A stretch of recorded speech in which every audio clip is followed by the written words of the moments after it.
어느 젊은 교사의 삶이 자신이 가르치던 교실에서 영원히 멈춰섰습니다. 다른 무엇보다 장소가 마음이 아파요. 거기가 아니면 개인적인 사유로 취급이 되거나 묻혀버릴 거라 여긴 것입니다. 솔직해질 필요가 있습니다. 지난 시간 그 수많은 징후들을 우리가 목격하는 동안 정말 이런 일이 벌어질지 몰랐다고 말할 수 있을까요? 뉴스에선 교권 추락이란 말이 나옵니다. 학생들의 인권이 올라간 탓에 교사들의 인권이 떨어졌다라는 의미인 것 같은데 틀린 말이에요. 교권이란 말 자체에 문제가 있습니다. 누군가의 인권을 되찾는 일이 다른 누군가의 인권을 위협했다면 그건 애초에 인권의 문제가 아니었던 겁니다. 교권이란 말은 교실에서 학생의 권리와 교사의 권리가 따로 존재하고 서로 상생할 수 없다라는 논리를 전제하고 있습니다. 인권은 땅 따먹기가 아니에요. 누가 더 많이 누리려고 애쓸 수 있는 게 아닙니다. 일부 학생과 부모가 인간으로서의 의무를 방종하고도 아무런 견제를 받을 수 없는 구조를 만들어 놓고 그걸 인권의 회복이라고 자랑한 정치인이 있다면 그는 인권에 대해 아무런 생각도 감각도 관심도 없는 사람입니다. 이런 현상 교실뿐만 아니라 거의 모든 분야에서 동시다발적으로 나타나고 있습니다. 그간 악습으로 위태롭게 눌러왔던 것들을 원칙과 절차를 통해 규제할 수 있는 엄정한 도구를 우리가 함께 고민했어야 하는데 안타깝고요. 자, 이 이야기 앞으로 한동안 또 뉴스에서 우리가 만나면서 논의도 이어지겠죠. 지켜보겠습니다. 7월 20일 목요일 허지웅쇼 출발합니다. 허지웅쇼 1부 오늘 첫 곡으로 All for One의 Someday 함께 해봤습니다. 김혜원님, 마음 아픈 소식이 너무 많아서 마음이 무겁습니다 말씀하셨고, 연희씨님은 점심 먹으면서 듣기만 했는데 웅디 오프닝에 격하게 공감이 돼서 처음 글을 남겨봅니다 라고 말씀을 주셨어요. 뭐 막 도둑이 있었다고 쳐요. 근데 도둑들을 예전에는 그냥 매번 보는 사람이 때려잡았어요. 근데 때려잡는 건 문제가 있다 라고 해서 더 이상 때리지 못하게 막았다고 쳐요. 규칙이 생겼죠. 그러면은 때리지 않고도 그 도둑들을 그런 일을 하지 못하게 만드는, 할 수 있는 그런 규칙과 도구를 줘야 되는데 그런 건 없죠. 시스템이 제대로 굴러갈 리가 없습니다. 예정된 일이었다고 봅니다. 자, 우리 짧은 건 50원, 긴 건 100원이 드는 문자 샵 1035번 무료인 고릴라, 또 허지웅쇼 홈페이지에 여러분들의 사연과 신청곡 기다리고 있어요. 추첨 통해 푸짐한 선물 보내드리겠습니다. 광고 듣고 뉴스를 함께 할게요.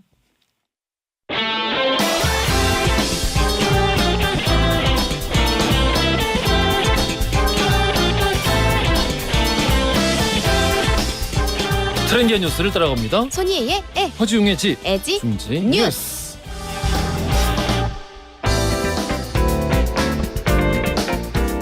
콘텐츠 크리에이터 손희애 씨 나오셨습니다. 안녕하세요. 안녕하세요.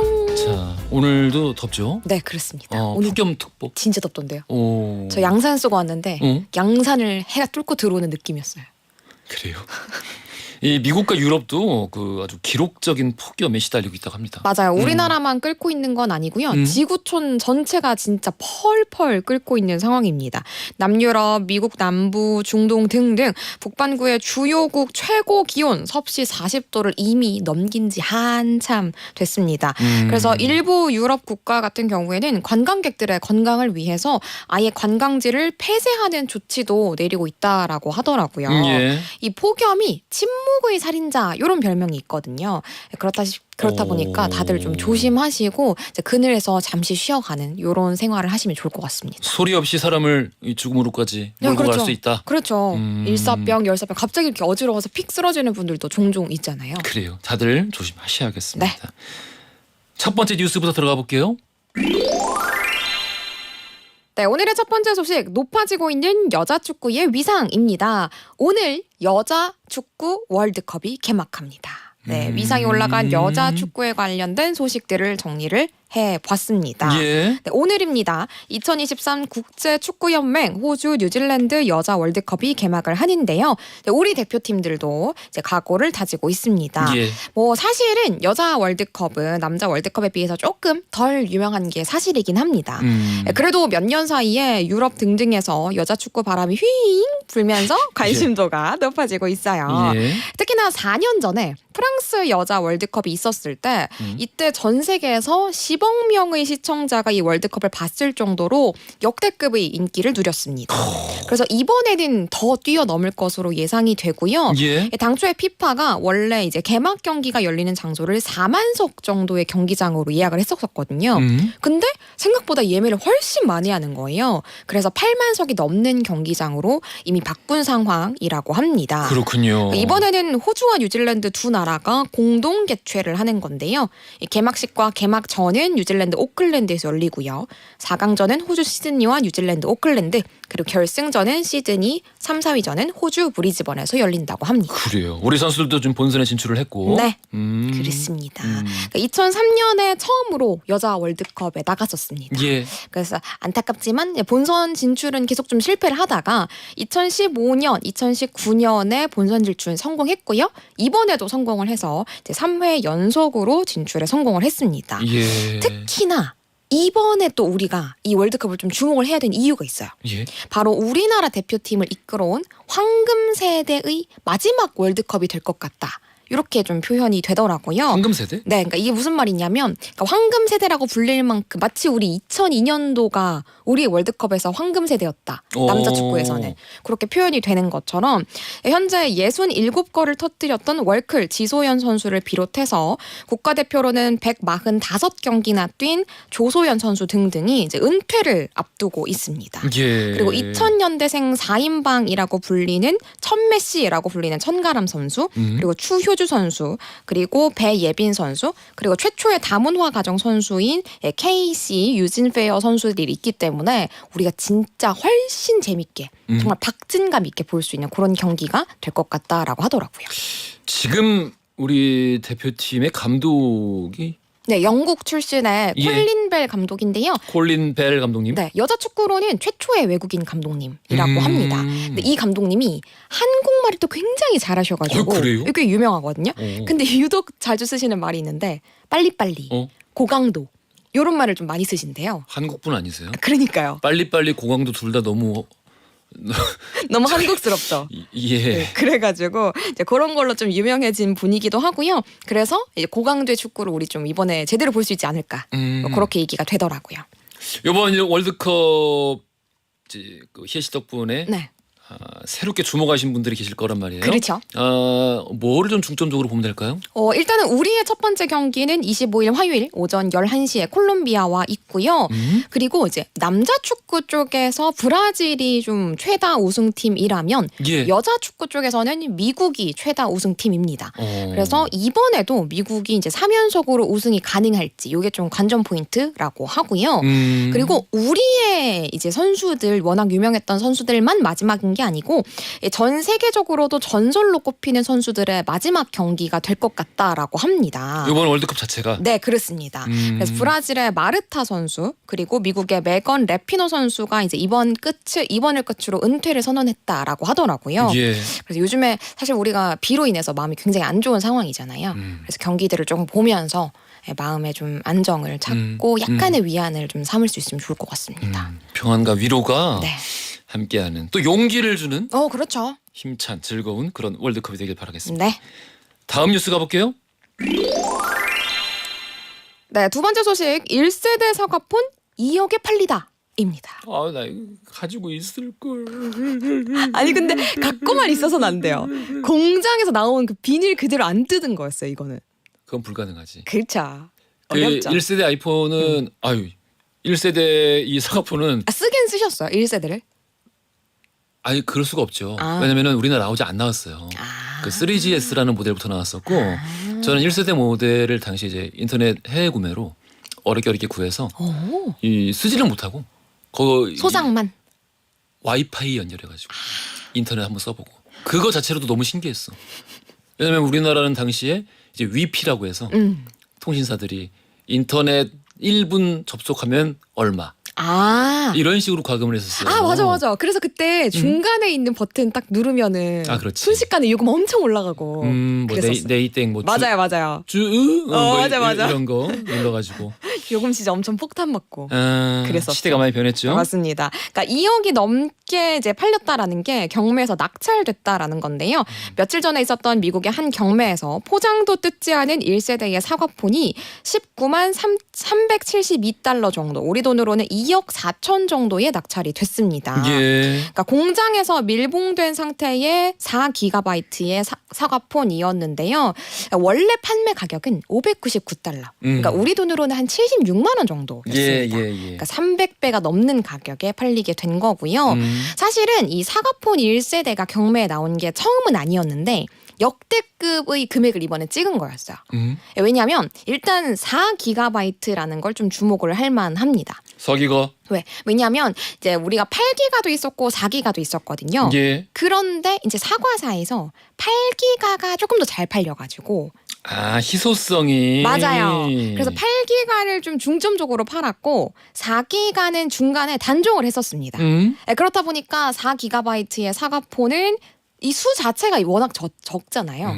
그렇다 보니까 희소성이 있고 심지어 아예 이제 공장에서 밀봉된 상태의 4기가바이트 1세대의 사과폰은 정말 수소문을 했는데도 찾을 수가 없었다고 합니다. 오호. 그래서 역대급의 금액이 찍힌 거라고 하더라고요. 놀랍구만. 네. 그래서 옥션 설립자 그런 담당자들도 비싸게 팔릴 줄은 알았는데 이 정도일 줄은 몰랐다. 그러니까 우리가 예상했던 것보다 거의 한 3-4배 정도로 팔린 것 같다라면서 놀라움을 표현하더라고요. 그렇군요. 네. 이것도 혹시 몰라. 가지고 계시는 분 한국에도 있을지. 대박. 다음에는 30억 수, 3억 수씩. 알겠습니다. 이 핸드폰을 이 기조, 그러니까 이 회사의 핸드폰을 쓰시는 분들은 앞으로 저기 버리지 마시고. 예. 살 때 공장 포장된 거 한 개 더 사가지고 묵혀놔야겠다. 아, 근데 그건 너무 저기 투자 대비 가능성이. 아, 그렇죠. 예. 지금부터 그리고 모두가 갖고 있으면 그때 돼서 의미가 없잖아요. 하긴 그렇긴 해. 그냥 포기해야겠네요. 네네. 알겠습니다. 우리 오늘 퀴즈가 어디서 나올까요? 퀴즈는 앞에서 나옵니다. 아, 여자 월드컵 그쪽. 네, 그렇습니다. 우리 네. 심선유님이 저도 쓰고 있는 거 있는데 어떻게 안 될까요?라고. 뭘 쓰고 계신지가 중요하지. 아, 그러니까 몇 세대인지. 뭐 설마 1세대를 좀 쓰고 계시진 않을 거예요. 어차피 개통도 안 될 텐데. 아이고. 자, 어디서 나온다고? 앞에 네, 앞에서 나옵니다. 여자 월드컵. 네, 들으면 바로 알아요. 예상 정답 월드컵. 에이, 뭐 하는 거예요? 죄송합니다. 너무하네. 저를 물러보셨네. 그러면은 힌트 좀 주세요. 오늘은 조금. 오늘은 오랜만에. 국가 이름으로 됐습니다. 국가 이름. 국가 이름? 네, 그러니까 오늘 월드컵에 관련된 국가가 2개 나왔어요. 그랬나? 네, 둘 중에 하나입니다. 한국. 아니에요? 오케이. 오늘의 퀴즈 들어갈게요. 네, 오늘 여자 월드컵이 개막합니다. 호주와 이 나라가 공동 개최하는데요. 어느 나라일까요? 1번 대한민국, 2번 뉴질랜드, 3번 영국. 정답 아시는 분들 짧은 건 50원, 긴 건 100원이 드는 문자 샵 1035번 또 무료인 고릴라로 보내주십시오. 2부 시작하자마자 당첨자 발표해드릴게요. 오늘도 고생하셨습니다. 감사합니다. 샤키라의 Try Everything 들으면서 2부로 갈게요. 허지용 쇼.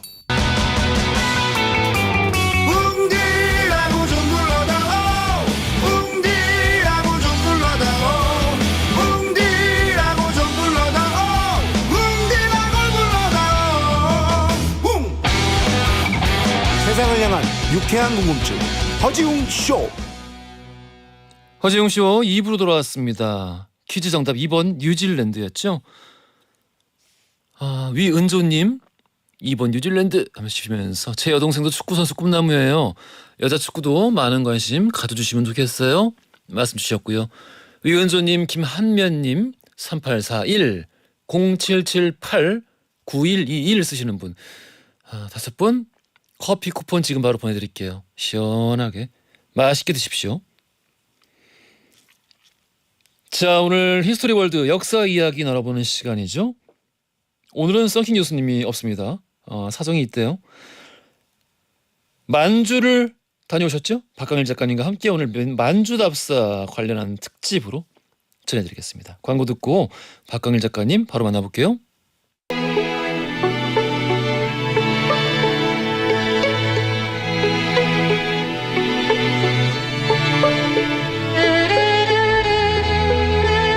과거 속 역사를 통해 현재를 들여다봅니다. 히스토리월드 역사 여행 전문가 역사 귀요미 K3하천 박강일 작가님 돌아오셨어요. 나오셨습니다. 안녕하세요. 안녕하세요.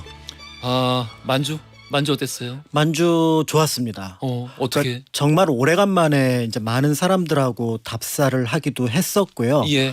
또 저도 한 4년 만에 이제 만주에 있는 역사 유적지 그리고 이제 그 관련된 인물들 이런 분들을 만날 수 있어서 정말 좀 설레고 그리고 또 한편으로 재밌고 그리고 또 뭔가 또 좀 이렇게 좀 뭔가 올라오는 부분도 있었고 울컥하고. 네네네 그런 부분들도 있어서 좋았습니다. 조금 더 많은 분들이 다녀오셨으면 좋겠다라는 생각이 들기는 하는데 또 한편으로 이제 최근에 어쨌든 한중 관계가 좀 이렇게 조금 매끄럽진 않은 부분들도 있어서 네.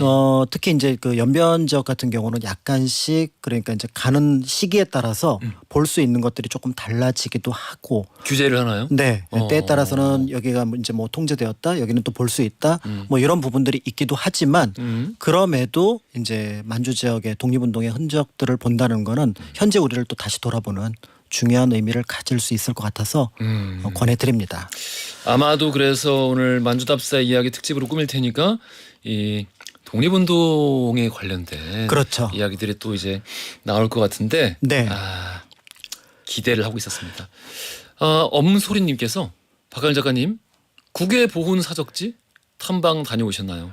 정확하게 얘기하셨는데 이거 국외 보훈 사적지. 엄소리님 이거 어떻게 하시지?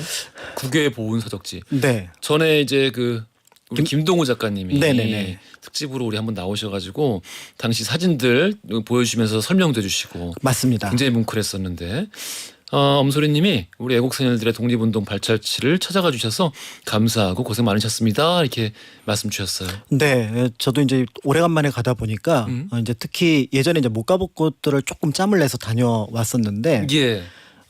이제 그 용정 이제 뒤에 가면은 그 윤동주, 송몽규 두 분의 무덤이 있습니다. 예. 거기를 이제 그 택시를 타고 올라가는데 이제 GPS 가지고 찾아가야 되니까 예. 몇 번 이제 약간 그 헛걸음을 했는데요. 야, 이정표 같은 것도 전혀 없나 보구나. 원래 있었는데 그게 낡아서 떨어졌는지 치웠는지. 어떤지는 모르겠습니다. 그래서 거기서 보면 50m 윤동주 묘소 이렇게 있었거든요. 사진 예. 속에 보면은. 근데 이번에 이제 찾아갈 때 그 자리를 찾지 못해서 왔다 갔다 했는데 윤동주 묘 앞에 딱 서니까 뭔가 이게 울컥하고 눈물이 나는 부분이 있었고 그때 이제 김동호 작가님 같이 갔었거든요. 예. 갔는데 이제 더 이제 뭔가 흐느끼면서 오랫동안 찾지 않았던 사람을 찾아온 느낌 이 느낌이 들기도 했었고요. 이제 거기 묘비에 보면 이제 신윤동주 지묘 이렇게 적혀 있었고 청년문사 송명규 지묘 이렇게 적혀 있는데 이 두 분을 보는 것도 뭔가 좀 마음이 좀 뜨끈해졌지만 거기가 이제 그 한인들의 공동 묘지입니다. 그러니까 이제 묘비가 이제 흩어져 있고 제가 알고 있는 분은 아니지만 거기 묘비에 보면 이제 우리나라 묘비는 본관 김해 김씨, 밀양박 씨 이렇게 쓰잖아요. 예. 그 본관이 전부 다 한국. 해주채 씨 이런 분들의 묘비가 쭉 서 있어서 그걸 보면서 또 이제 뭔가 뜨끈해지는 느낌 이런 것들을 가졌었습니다. 네. 우리 그러면은 만주답사 이야기를 한번 네. 본격적으로 시작을 해볼 텐데 만주 우리가 정말 수없이 많이 들었습니다만은 네. 또 의외로 잘 모르는 지역이기도 해요. 그렇습니다. 그래서 이제 보통 이제 만주하고 동북 삼성을 같은 동의어로 보기도 합니다. 예. 그렇지만 약간은 차이가 난다라고 볼 수가 있는데요. 예. 이제 동북 삼성을 한자음으로 발음을 하면은 요령성, 길림성, 흥룡강성이 됩니다. 그런데 이제 거기에 내몽골까지 좀 일부를 이제 포함을 해야 될 것 같고요. 예. 만주는 조금 더 정확하게 얘기하면은 어떤 종족을 가리키는 낱말이기도 하죠. 여진족 중에서 가장 높은 사람을 만주라고 불렀고 만주. 그렇습니다. 그리고 이제 그 만주라는 말은 다른 어원을 쫓아서 올라가 보면은 아마 불교 문수하고 관련이 있지 않을까 이렇게 보기도 하고 아니면 숙신의 다른 발음인 주신하고도 관련이 있다 이렇게 보기도 하는데 예. 명확하진 않지만 어쨌든 청이 건국할 즈음에 자신들을 만주족이라고 불렀고요. 자신들이 거주하던 공간을 그래서 만주라고 불렀습니다. 오호. 이렇게 이제 불렀기 때문에 그 우두머리를 만주라고 불렀구나. 그렇습니다. 네, 한자는 조금 다르지만 발음은 만주가 되는데요. 그러면은 그 중에서도 으뜸이 가는 지도자는 델리만. 죄송합니다. 저도 이제 그 생각을 전철역에 갈 때마다 떠오르긴 하는데 참고 있었습니다. 떠오르긴 했어. 야, 이게 아무나 떠오르는 거였어요? 네. 알겠습니다.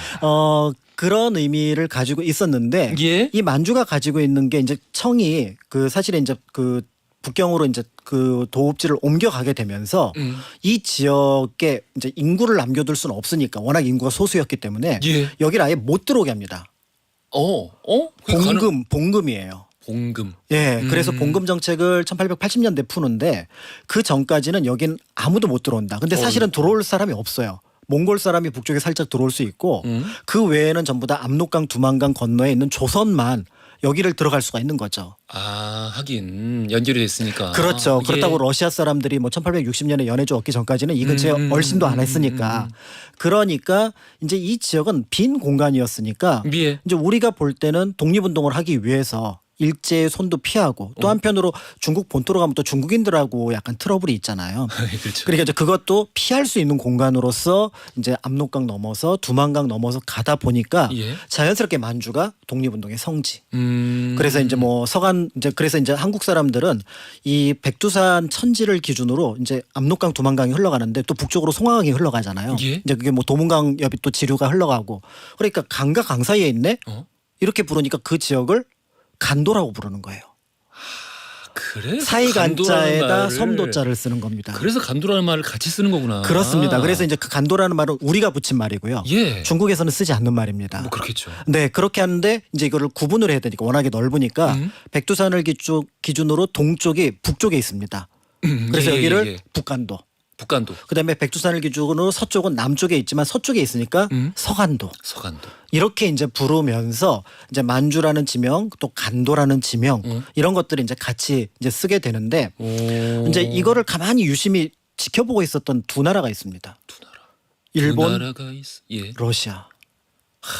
그러니까 대륙으로 침탈을 해야 되는 일본과 예. 바다로 나가고 싶은 러시아가 중국하고 충돌하지 않으면서 지나갈 수 있는 곳이 어딜까를 보니까 만주인 거예요.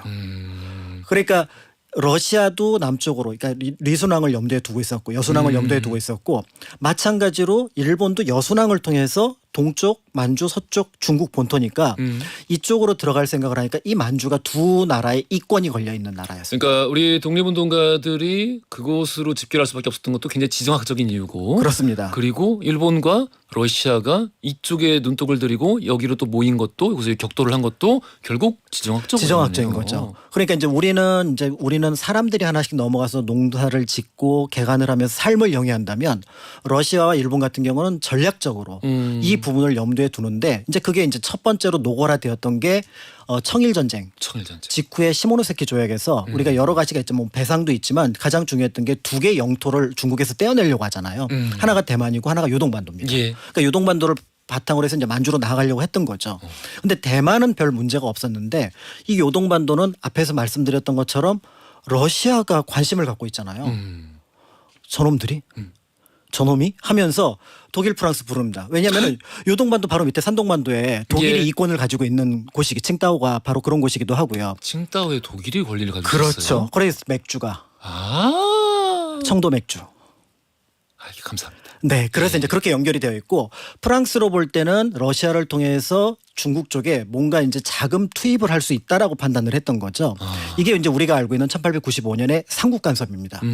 이 삼국 간섭을 통해서 아직은 일본이 러시아의 상대가 되지 않으니까 결국은 울며 겨자 먹기로 추가 배상금을 받고 물러납니다. 예. 그러니까 이제 러시아가 청한테 얘기를 하는 거죠. 내가 도와줬는데. 뭐 없어? 그래서 1896년에 러시아가 청과 밀약을 맺습니다. 바로 뭐냐면 우리에게 이권을 달라. 그러니까 러시아로 볼 때는 만주 쪽으로 진출을 해야 되는데 이 계기를 통해서 진출 어떤 발판을 만드는데 그게 바로 철도입니다. 그러니까 시베리아 횡단 열차가 그 치차오를 통해서 이렇게 북쪽으로 넘어오다 보니까 블라디보스톡으로 굉장히 돌아와요. 예. 러시아 영토로만 와야 되니까. 예. 근데 만주를 관통하면 직선 거리로 하면 굉장히 거리가 짧아지거든요. 예. 그러면은 치차올에서 하얼빈을 통해서 블라디보스톡으로 돌아간 이 직선 노선을 하나를 먼저 획득을 합니다. 예. 이게 이제 청나라 동쪽에 있다 그래서 보통 동청철도라고 부르는 동청철도? 많이 들어보셨을 거예요. 나 못 들어봤는데. 이 역사책에 가끔 나옵니다. 그래요? 하얼빈의 동청철도의 이제 중심이 되거든요. 그다음에 이제 요것만 가지면은 사실은 만주의 북간도 쪽만 연결이 되지 예. 이 서간도 쪽은 영향력을 못 끼치거든요. 아까 말씀하셨던 그 백두산 기준으로 이 서쪽. 서남쪽. 예. 그러니까 이제 그 러시아는 하나 더 하얼빈에서 장춘, 심양, 대련을 연결하는 지선을 하나 더 요구를 합니다. 그러니까 T자형 철도를 만주를 관통하는 철도를 러시아가 1896년에 획득을 하는 거죠. 그리고 1898년부터 실제로 철도 건설에 들어가서 동청철도는 1901년 예. 이 철도는 이제 보통 남만주 철도라고 부르는데 이건 1903년에 완성을 합니다. 그러니까 하얼빈을 기점으로 그 만주리 그다음에 하얼빈, 블라디보스톡 그다음에 남쪽으로는 장춘, 심양, 대련에 있는 대련 옆이 이제 여순이니까요. 예. 이렇게 이제 T자형으로 구축하니까 이제 만주에 대해서 가장 큰 영향력을 행사하는 게 러시아가 된 겁니다. 1903년 기준으로는. 예. 더불어서 여순, 대련, 하얼빈은 러시아 도시가 됩니다. 여기 이제 자본을 투입해서 상트페테르부르크처럼 광장을 중심으로 굉장히 화려한 러시아풍의 도시를 만들어 가거든요. 예. 그러니까 이제 가만히 이걸 보고 있는 일본은 미치는 거죠. 배 아프지. 그렇죠. 그러니까 이제 1904년에 우리가 알고 있는 러일 전쟁에서 첫 번째 공격 대상도 사실 리순항이었고요. 그 다음에 이 러일 전쟁이 우위에 있을 때 미국의 강화를 요청을 해서 뺏어낸 게 바로 뭐냐면 여순 대련하고 이 지선이라 해당하는 남만주 철도를 뺏어냅니다. 그렇게 하면서 만주에 대한 어떤 지배력을 강화시키는데 그러니까 이제 1906년 7년 기준으로 보면은 여순은 일본 손으로 넘어갔고요. 예. 하얼빈은 아직 러시아 손에 있는 중국 영토인데도 불구하고 그러니까 1909년에 하얼빈에서 의거를 일으켰던 안중근 의사를 처음 체포한 건 러시아 관원, 러시아 군인입니다. 그런데 그들이 한국인이라는 걸 확인하고 일본 청영사관에 넘기니까 일본 청영사관은 을사늑약에 의해서 국외 한국인들도 통제를 하고 있었거든요. 그러니까 자신들이 통제하고 있었던 여순의 관동 도독부로 보내서 거기서 재판을 하게 했던 그 1909년의 장면이 사실은 이 만주를 놓고 일본과 러시아가 각축을 벌이는 상황을 염두에 두어야만 똑같은 중국 땅인데 왜 중국은 눈에 보이지도 않고 예. 러시아와 일본만 눈에 보였는지 이런 것들을 여기서 확인할 수가 있는 거죠. 이게 그러니까 시기적으로 늘 차이들이 있긴 한데 이 시기에 다소간 차이는 있겠습니다만은 이 시기에 만주를 다룬 여러 가지 뭐 영상물이나 네. 책이나 이런 거 보면은 만주가 진짜 어떻게 보면은 뭐 일종의 정말 그 서부 시대 그러니까 미국의 이 서부의 무법자들이 날뛰던 그렇죠. 그런 어떤 그 무법 공간처럼 비춰지기도 하고 실제로 그런 부분이 없잖아 있었던 게 그러니까 그걸 좀 말씀 들어보니까 그럴 수밖에 없는 게 이렇게 다양한 이해관계와 이렇게 다양한 목적들이 지금 여기다가 얽히고 설켜 있는 거 아니에요. 그렇죠. 여기에서 모이고 있는 거잖아요. 그렇죠. 그러니까 중국도 이제 급해지니까 1880년에 봉금을 풉니다. 그래서 이제 여기서부터는 이제 한인들 들어가라. 중국 사람들도 들어가서 농사를 짓고 거기다 개척을 해라. 그리고 이제 또 앞에서 말씀드렸던 러시아가 도시를 건설할 때 노동자들은 또 중국 노동자가 들어오거든요. 예. 그러니까 당연히 또 이제 여순하고 대련이라든지 하얼빈에 또 중국인 거주촌이 생기고 이러면서 이 일대가 굉장한 복잡한 모습들을 보여주게 되고요. 1910년 기준으로 하얼빈의 여러 자료를 놓고 보면은 거기에 54개 정도의 민족이 들어와 있고요. 54개요? 44개의 언어가 유통이 됐다고 합니다. 그러니까 인구가 한 10만 15만밖에 안 되는데 예. 이런 국제적인 도시가 내륙 한가운데 딱 꽂혀 있었던 거예요. 거기에 그러니까 이제 이토는 러시아 재무상 이제 체체코프하고 만나서 이제 그 1907년부터 17년까지는 러시아하고 그 일본 사이가 약간 소강 상태로 들어갈 때거든요. 여기서 뭔가 유리한 점을 찾기 위해서 하얼빈에 왔던 거였고 예. 그러니까 이제 그 자리를 놓치지 않고 안중근 의사가 이거를 이때 버렸다라고 보시면은 그러니까 이 국면을 이해를 하지 못하면 왜 이토가 하얼빈을 갔는데 그럼 하얼빈은 왜 러시아 땅이 아닌데 체체코프를 만났고 거기에 또 안중근 의사는 어떻게 갔는지 이제 이런 어떤 국면들이 이제 이 대외적인 관계를 이해했을 때 이제 그 우리 역사 속의 독립운동사의 일부분을 납득을 할 수가 있습니다. 그러니까 이 시기에 그 독특한 느낌이라는 거, 그 독특한 공기라는 것이 어떻게 보면은 뭐랄까 이 사실상 한 나라가 독점적으로 영향력을 미치고 있다라고 얘기를 하기에는 정말 많은 다양한 이해관계가 얽혀 있기 때문에 그렇죠. 이게 좀 언뜻 보면은 무슨 그 왜 SF 영화들 보면은 외계 종족들 여러 외계 종족들이 같이 막 더불어서 사는 그런 동네 있잖아요. 그렇죠, 그렇죠. 그런 자치국 아닌 자치국처럼 보이기도 하고. 네, 그러니까 이제 그 비슷한 모습들이 청산리 대첩에서도 보이는데 예. 사실 이제 봉오동 전투에서 우리가 승리를 거두니까 난처해진 게 뭐냐면은 현재 있던 중국군이에요. 현재 중국군? 왜냐하면 이제 그 봉오동 전투 이후에 그 일본이 대규모의 군대를 만주에 투입하겠다고 얘기를 하니까 예. 중국으로는 이게 그럼 일본의 영향력이 커지잖아요. 어. 그러면 이제 그 중국군 그 지휘자가 와서 뭐라 그러냐면은 한국군 독립운동가들한테 우리가 눈 감아줄 테니까 눈을 감아줄 테니까. 북쪽으로 올라가라.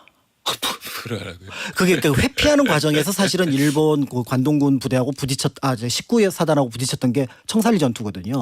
그러니까 우리가 알고 있는 일반적인 전투 장면하고 다른 거죠. 우리가 눈 감아줄 테니까 가라. 니네들이 들어오지 못하게 우리는 얘네를 내보내겠다.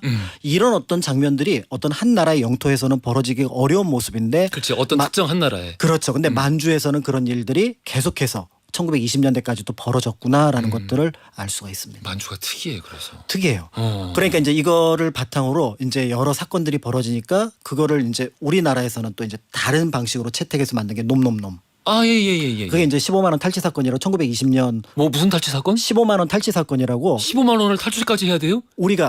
우리 철혈 광복단원이 예. 일본이 그 철도 부설하는 자금 15만 원을 탈취를 해가지고 탈취식이나. 그걸로 총을 사려고 하다가 하루 차이로 실패했던 사건입니다. 근데 그 15만 원이 우리 지금 돈으로 하면 어느 정도? 한 100억에서 200억 정도요. 200억. 네, 그래서 그들이 현장에서 원래 이제 그 총 한 자루하고 총알 100개가 30원이거든요. 그거를 5,000 세트를 살 수가 있었습니다. 15만 원이니까. 근데 그 중에 이제 1,000원, 1,000자루 정도를 샀거든요. 예. 사갖고 납품받을 그 전날 일본 헌병들에 의해서 이제 잡혀감으로써 꿈을 이루지 못하는데 북로 군정소 2개 부대가 무장할 수 있는 예. 무기의 양이었습니다. 그러면은 그런 만주의 특이한 어떤 그 분위기와 방금 말씀하신 그런 그 좀 어떻게 보면 다문화적인 네. 이런 풍경은 청일전쟁 전까지는 계속 이어졌던 건가요? 청일전쟁 이후부터 이후부터? 이제 만주국 수립까지. 만주 그 괴뢰 만주국까지. 괴뢰 만주국 1932년 이제 V가 들어오는 그 때까지는 영화 마지막 이런 황제의 모습들이 이제 이루어졌고요. 사실은 만주국 역시도 일본이 계속해서 자신들의 목표는 거기다 1,000만 명 이주였거든요. 일본인. 1,000만 명. 네. 그런데 그게 이제 실패로 돌아가게 되면서 거기는 만주국은 괴뢰 정부긴 하지만 그러니까 일본의 통제를 받지만 그 구성은 보면은 다민족이었습니다. 아하. 마지막으로 한 가지만 여쭤볼게요.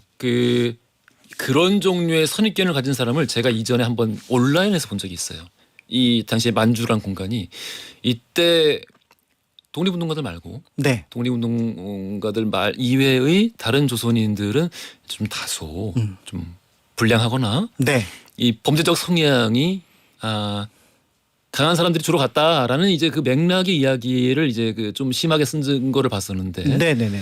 뭐 같은 얘기라도 좀 순하게 쓰면 어땠을까 싶기도 한데 어찌됐든 뭐 이 어떤가요? 어느 정도 사실관계가 있나요? 그 부분은 이제 조금 그게 어느 시선에서 보느냐와 관련이 있을 것 같습니다. 시선의 방향이? 네, 그러니까 이제 보통 우리가 독립운동 그러니까 예를 들어 북로 군정소뿐만 아니라 여러 독립운동 세력들이 있잖아요. 예. 그 세력들은 그 각각의 교민들을 대상으로 일정하게 세금을 걷습니다. 그게 자금이었어요. 그러니까 우리가 알고 있는 만주 쪽의 동포라고 하는 분들이 독립운동하고 연결이 되는 게 바로 그런 것과 연결이 되거든요. 그 자금 지원줄이기도 했네요. 바로 거기에 동포들이네. 있었던 동포들이었습니다. 그러니까 간도참변 1920년에 일으켜서 그 독립군과 동포들의 고리를 끊으려고 경신참변, 그러니까 예. 훈춘 사건을 강제로 막 마적들이 일본 영사관 공격하게 해서 일본군을 대규모로 투입하거든요. 이 과정에서 청산리 전투가 일어난 거거든요. 예. 그러니까 그렇게 본다고 한다면 이제 우리가 알고 있는 살기 위해서 갔던 사람들은 굉장히 어떻게 보면 거칠게 보일 수 있지만 그 거칠게 보이는 이면 속에는 자신들이 한국이라는 정체성을 계속 가지고 있었구나라는 걸 알 수가 있는 거죠. 알겠습니다. 만주답사를 계기로 해서 우리 박광희 작가님의 만주답사를 계기로 해서 우리 만주 이야기를 한번 나눠보고 있는데 뭔가 그 드넓은 기계가 느껴지는 그렇죠. 그런 시간인 것 같습니다. 네. 자 오늘 여기서 돌발 퀴즈 드릴게요. 1909년 10월 26일입니다. 안중근 의사가 조선 침략의 원흉이었던 이토 히로부미를 권총으로 저격을 했던 지역. 이 지역은 과연 어딜까요? 보기 드릴게요. 1번 하얼빈, 2번 베이징, 3번 상하이. 이 힌트 필요할까요? 그 힌트? 그러니까 제가 여기만 딱 가면은 얼마나 빛나는 곳인가. 독립운동 역사에서. 그리고 그 역 안에 들어가서 보면은 예? 그 삼각형 네모가 표시가 돼 있어요. 안중근 의사가 총 쏘던 곳은 삼각형 1번 플랫폼이거든요. 예. 그다음에 그 맞은 곳? 이토가 맞은 곳은 사각형으로 표시가 돼 있습니다. 사각형으로. 네, 그래서 그 1번 플랫폼을 보는 기념관이 그 역 안에 만들어져 있습니다. 누가 만들었어요? 중국 정부가. 일본이 만들었으면 참 대단한 네, 일이지. 중국 정부가 만들었습니다. 그래서 감사하게 이번에도 다녀왔고 그 유리창을 통해서긴 하지만 그 삼각형과 사각형을 볼 수가 있습니다. 이거 몰랐는데. 알겠습니다. 자, 우리 짧은 건 50원, 긴 건 100원이 드는 문자 샵1035번 또 무료인 고릴라로 여러분들 전답 보내주세요. 추첨 통해 선물 보내드린 거 알고 계시죠? 지금 노래 나오고 있습니다. 뮤지컬 영웅 OST에서 정성화가 부른 버전의 영웅 들으면서 3부로 갈게요. 허지용 쇼.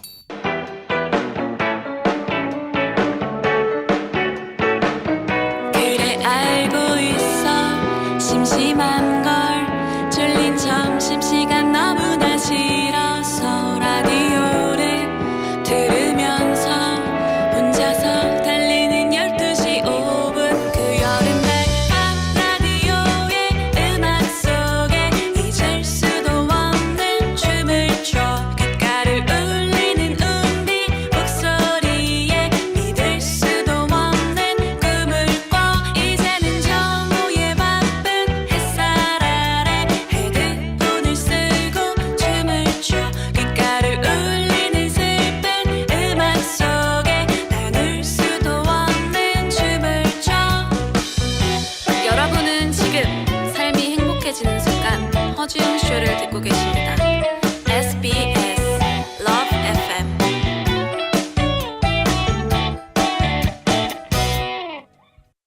허지웅 쇼 3부로 돌아왔습니다.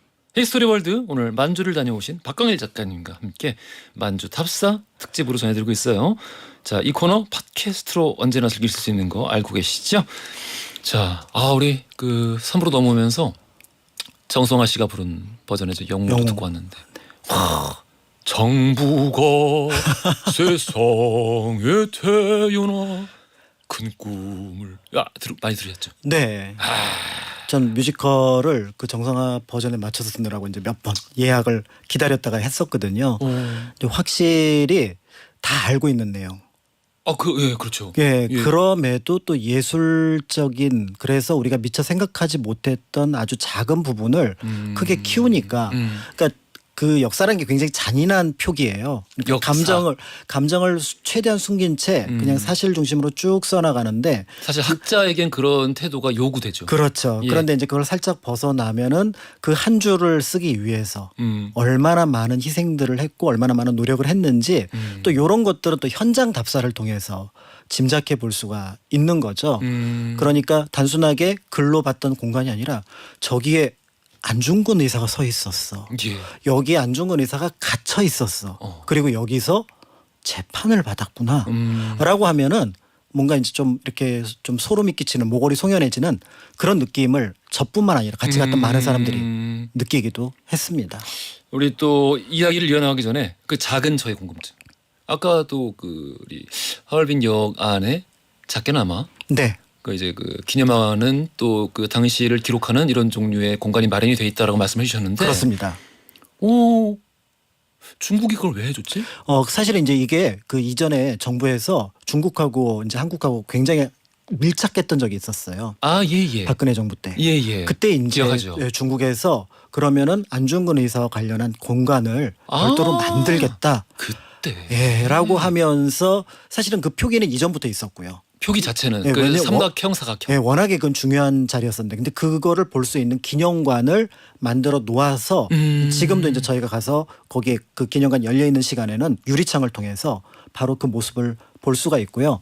꼭 그렇지 않더라도 하얼빈역 그냥 가서 그 1번 플랫폼 보고만 있어도 뭔가 좀 뭉클해지는 그런 느낌이 들죠. 그래요. 여기까지. 그러니까 당시 1910년에 하얼빈은 우리 한인이 가장 적게 사는 동네였습니다. 예. 거기에 갈 일이 별로 없었거든요. 어. 그런데도 그 안중근 의사를 포함해서 몇 명의 사람들이 같이 활동하고 공간을 어떻게 보면 또 제공해준 교포들이 있거든요. 예. 김성백 같은 분들이 그런 분들이었는데 그런 분들 생각해 보면은 뭔가 뭉클하죠. 네.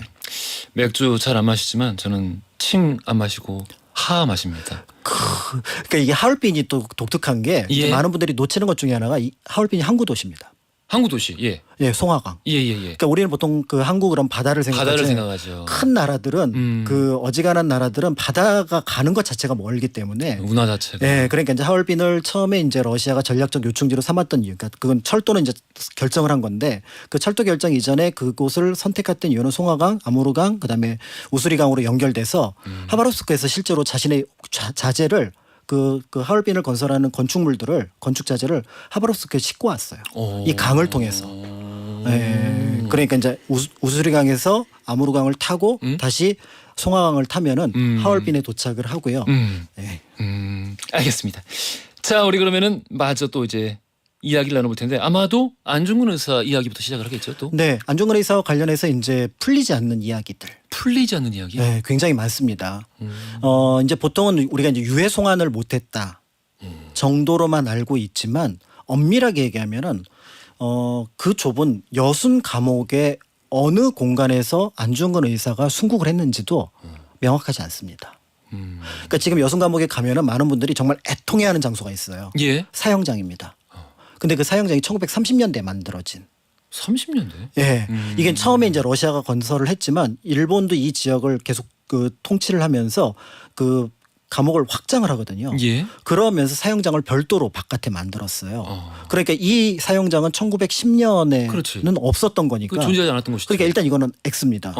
그럼 이제 두 번째가 예전에 이제 그 이 여순 감옥 이제 그 여러 가지 배수로라든지 이런 것들을 확인하는 과정에서 사형장의 흔적을 찾았어요. 예. 그것도 별도 건물처럼 되어 있습니다. 근데 이 시기도 정확하지 않은 게 여러 기록을 보면은 감옥 가운데 2층에 사형장이 설치가 되어 있었는데, 그러니까 러시아가 만드는 곳에서 일본이 증축을 하거든요. 예. 요 사이였던 걸로 알려져 있어요.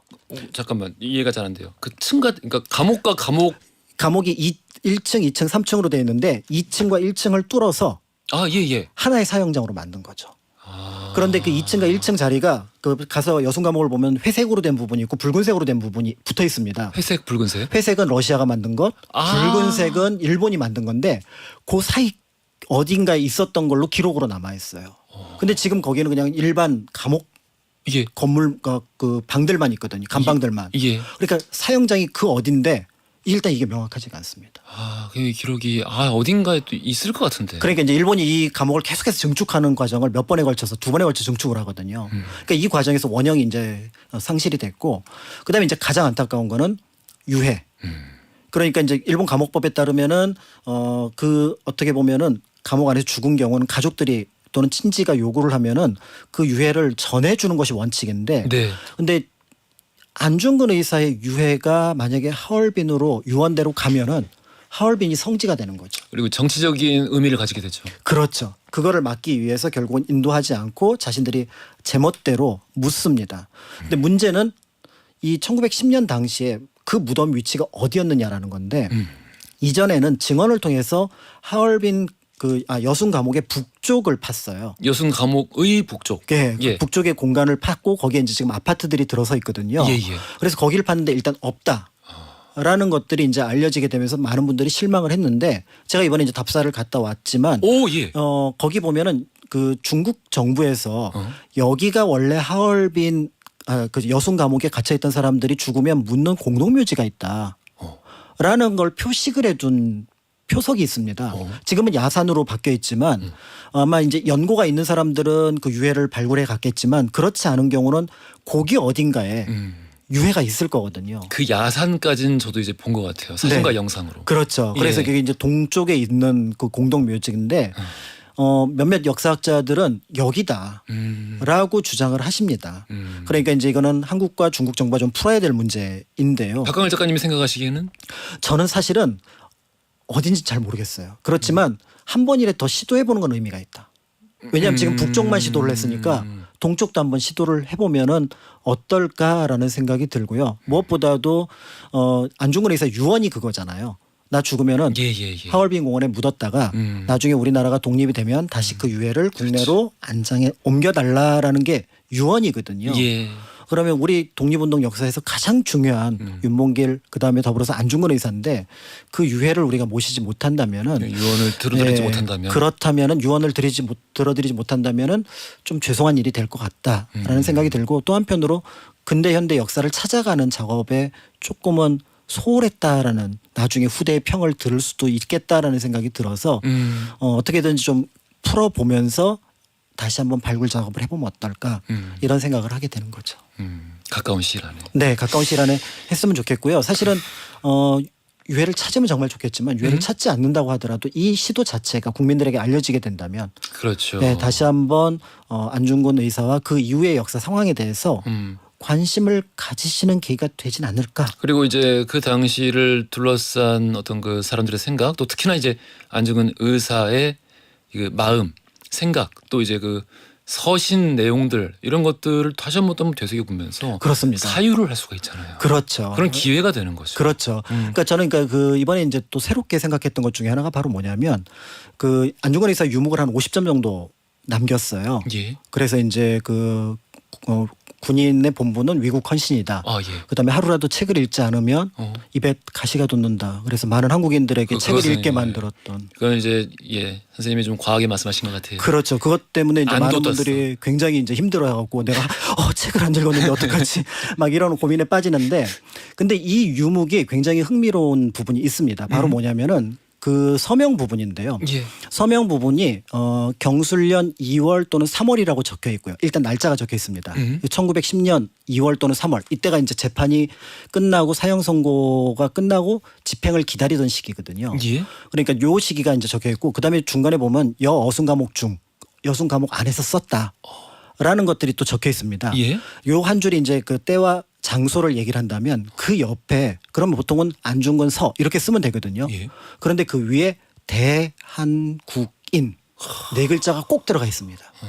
그러니까 우리나라 유목 가운데 자신의 국적을 하나도 빠짐없이 유목에다가 적은 분이 안중근 의사 거의 유일합니다. 그러니까 이 유목이 어떤 의미에서 보면은 한국인뿐만 아니라 일본인에게도 주어졌거든요. 그렇다면 이 유목을 통해서라도 난 누군지 그리고 내가 어떤 위치 때문에 여기에 왔는지 내가 어떻게 살았는데 말이야. 그렇죠. 이런 거를 남기고 싶을 텐데. 그렇습니다. 사람인 이상. 그러니까 그것도 이 유목 안에 그러니까 그 뜻도 중요하지만 저는 그 서명 부분도 굉장히 중요한 의미를 갖고 있지 않을까. 아니 그 우리 이제 살아가다 보면은 하다못해 이 살아있는 사람들조차 내가 누군지 알아. 라고 얘기를 많이 하면서 라면서 이제 자신에 대해서 알리기를 굉장히 갈망하잖아요. 그렇죠. 근데 이제 지금 돌아가시기 직전인데 그런 식으로 그렇죠. 마지막을 남기셨다. 네, 그래서 이제 안중근 의사 유목은 뭐 진품은 이제 그 안중근 의사 기념관, 독립기념관 이제 이런 곳에 있긴 합니다. 근데 복제본은 굉장히 많이 있거든요. 근데 그 복제본을 볼 때마다 그냥 글자의 내용을 보시는 것과 더불어서 서명 부분도 꼭 한번. 그래서 방금 그 말씀하신. 여순 과목 중, 그다음에 경술년 2월, 1910년 2월 3월 그리고 한국인이었다 나는. 그리고 한국인으로서 안중근이라는 사람이 이 글을 썼다라는 것들을 그분이 얼마나 알리고 싶어 했을지 그렇지. 이런 것들도 같이 살펴보시면 이 시기에 네, 더 의미가 있지 않을까라는 생각이 듭니다. 이 시기에 그런 행동을 했다. 우리 아까 저기 제가 늘 가지고 있던 궁금증 하나 있었는데 이것도 한번 기회 된 김에 여쭤봐야겠다. 안중근 의사님이 워낙에 조선 최고의 명사수로 네, 잘 알려져 있잖아요. 그렇습니다. 그 최고의 보수 예전부터 그러니까 이제 뭐 이 우리 그 독립운동이 본격적으로 투신하기 전에도 그렇죠. 이 그 사업을 하기 전에도 정말 그러니까 어렸을 때부터 소질이 있었고 워낙에 출중했다고 알려지는데 이번에 그 역을 갔다 오셨잖아요. 네, 그리고 그 의사님이 계셨던 자리가 세모 그리고 이또가 있었던 데가 네모. 네, 얼마나 멀어요? 얼마 안 멀어요. 굉장히 가깝습니다. 얼마나 가까워? 한 15m, 20m? 15m? 잠깐만 15m? 오. 이 스튜디오의 끝에서 끝 정도? 오. 그러니까 이제 많은 분들이 이 안중근 의사의 총을 쏘는 자세에 대해서도 논문이 있습니다. 한 손 한 손이냐 받쳤느냐. 교과 아, 교과서에는 한 손으로 나왔던 거 교과서는 한 손으로 나와 있고 보통 동상은 한 손으로 나와 있는데 나중에 옥중에서 발표할 때 옥중에 그 감옥에서 신문도 과정에서는 손을 받쳤다라고도 나오거든요. 근데 이제 브라우닝 소총이 큰 총이 아닙니다. 예. 그 권총 중에서 비교적 작은 총이었고 반동이 적겠구나. 반동이 적은 편이었습니다. 그리고 이제 8발 원래는 7발인데 약실에 하나를 넣어서 8발을 가지고 이제 총을 쏘기도 했는데 받쳤든 한 손으로 그대로 쏘시든 그렇게 멀리는 아니었을 걸로 보여지고요. 그럼에도 불구하고 이토한테 3발을 쏘고 나서 내가 혹시 쏜 사람이 이토가 그렇지. 아니면 어떨까 싶어서 주변 3사람은 다시 쐈던 것 예. 이런 것들을 생각해 본다면 그러니까 어떻게 보면 굉장히 철두철미했던 그리고 그 사이를 파고 들어갔어요. 그러니까 이토가 또 한편으로 동선이 U자 동선이었어요. 처음에 내려서 바로 밖으로 빠져나온 게 아니라 한 바퀴를 돌면서 시간을 벌어줍니다. 오. 뒤로 돌아갔다가 다시 그 자리로 와요. 왜요?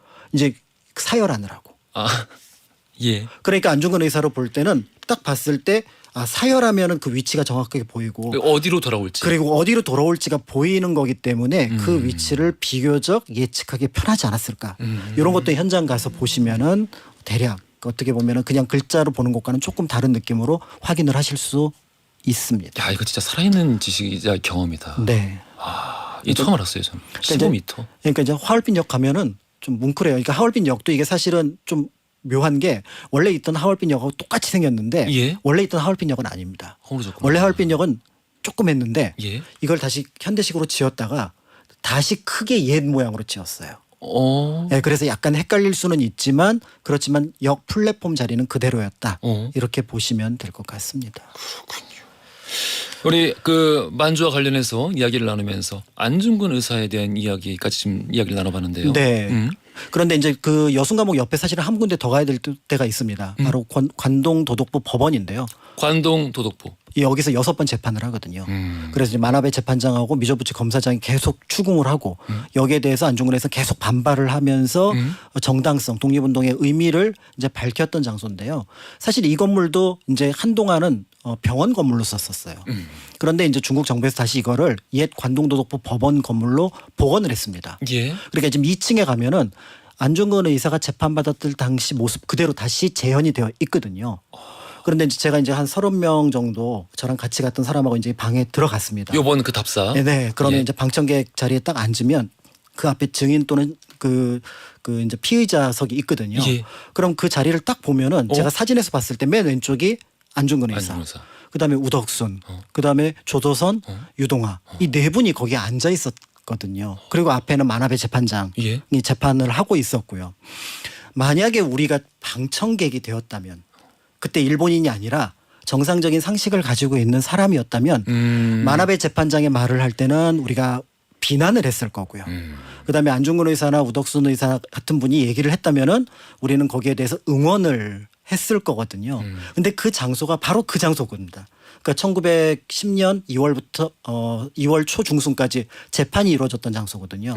그리고 나서 이제 우리가 알고 있는 2월 15일 날 사형 선고가 내려지게 됐을 때 거기 있는 방청객이었다면 우리는 이제 말 그대로 돌을 던지고 싶은 심정으로 거기에 앉아 있었을 텐데 그런 어떤 현장감 이런 것들은 또 책으로는 느낄 수 없는. 부족하지. 네. 아니 정말 그 말씀하신 그 내용에 동의하면서 그 장소 불가능하지만 그 시간대의 그 장소를 참 가보고 싶은 게 아니 막 그 지금 굉장히 억울하신 상태인데 불구하고 그렇죠. 막 분에 차서 소리를 지르는 것도 아니고 맞습니다. 울부짖는 것도 아니고 이성적으로 이것이 왜 내가 할 수밖에 없었던 나라를 위한 의로운 행동인지에 대해서 논리적으로 차분하게 설명을 하고 그렇죠. 사실상 일본 그 이 당시에 그 형소에서 근무하고 있던 사람들마저도 감복을 시킬 정도였기 때문에 맞습니다.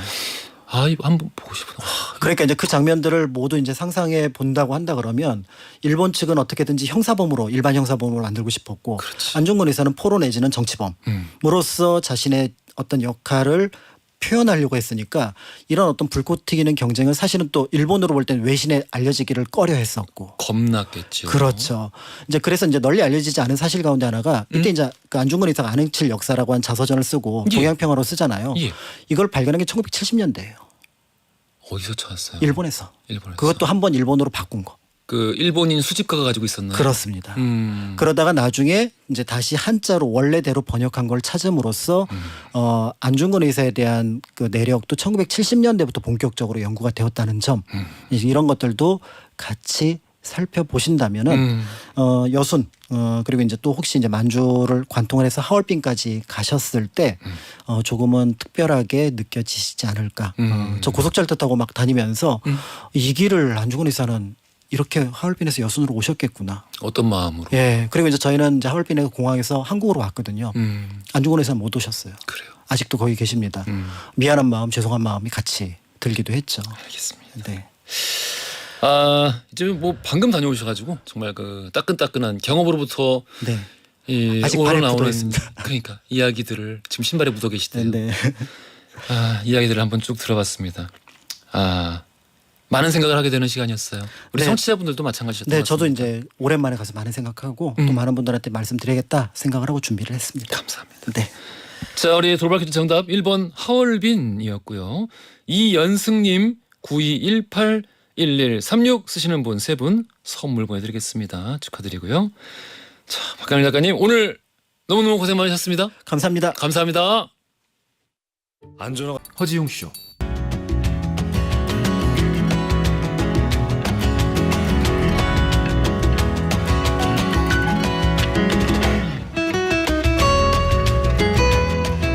여러분의 하루를 읽어보는 시간, 나의 친애하는 하루.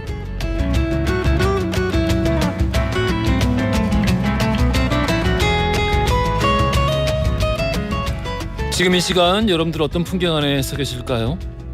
나눠주세요. 사연과 신청곡으로 함께 해주시면 됩니다. 신청곡 보내실 땐 제목만 써서 보내주셔도 괜찮고요. 짧은 건 50원, 긴 건 100원이 드는 문자 샵 1035번 또 무료인 고릴라로 보내주세요. 4부에서 이렇게 소개되는 모든 분들 또 우리 선곡 채택된 모든 분들 커피 쿠폰 바로바로 보내드립니다. 2108 쓰시는 분, 아내가 심한 몸살 감기로 밥도 못 먹고 잠만 자고 있습니다. 아침 출근할 때 끙끙 앓고 있는 모습을 보고 나왔더니 마음이 좋질 않아요. 퇴근 후에 집에 갈 때 죽이라도 사서 들어가야겠습니다. 죽 먹고 기운 차려서 웃어주면 좋겠어요.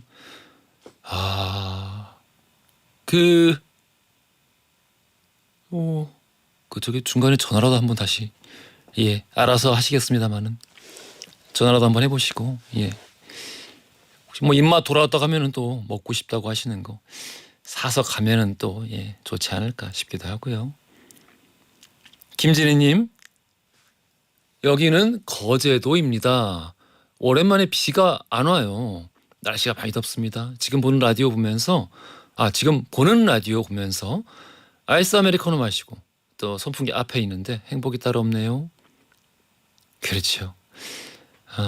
우리가 뭐가 있다가 없고 혹은 없다가 있고 이렇게 뭐 좀 급작적으로 뭔가 환경이 변할 때야 있던 것 또 없던 것의 중요성을 깨닫곤 하는데 날씨도 그중 하나인 것 같죠. 근데 또 해도 너무 덥긴 해요 지금. 김희경님, 햇볕은 뜨겁지만 그늘 아래에 있으니까 바람이 시원해서 잠이 쏟아집니다. 오연준의 바람이 불어오는 거 듣고 싶어요 말씀하셨습니다.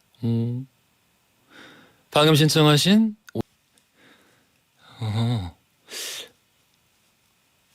글쎄요, 요즘 애들이 방학에 뭘 하고 싶어 할까? 저는 그 여름 특선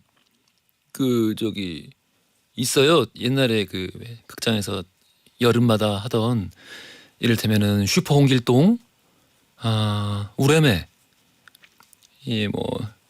영구와 등칠이 마지막 건 그렇게 막 많이 좋아하진 않았었는데 어찌됐든 그런 시리즈들이 있었는데 저는 그 방학에 그런 게 참 좋았는데 이건 패스. 모르는 걸 상상해서 답변할 순 없지. 김승희님, 사장님 비위 맞추려니까 진짜 짜증납니다. 1시간째 밥 시켜놓고 기다렸더니 안 먹는다고 하네요. 밥은 다 식고 우린 뭐냐고요. 개인 회사라서 이게 너무 힘이 듭니다. 결국 다들 밥 안 먹고 삼각김밥 사러 나왔어요. 사장님이 조만간 사장님 정신 차릴 일이 좀 있었으면 좋겠네요. 그런 사람들이 있죠. 내가 이거 뭔가 삐쳤어 지금. 근데 삐쳤을 때 내가 니들한테 이런 걸 할 수 있는 사람이야 라는 거를 보여주고 싶어서 이런 말도 안 되는 땡깡을 부르는 경우가 있습니다. 참 어릴 때 하는 것도 이게 꼴보기 싫은데 나이 먹고 그러는 거 보면은 걷어차고 싶겠죠. 세게 말고 살살 걷어차고 싶습니다. 김승희님이 아이유의 에잇 신청하셨는데요.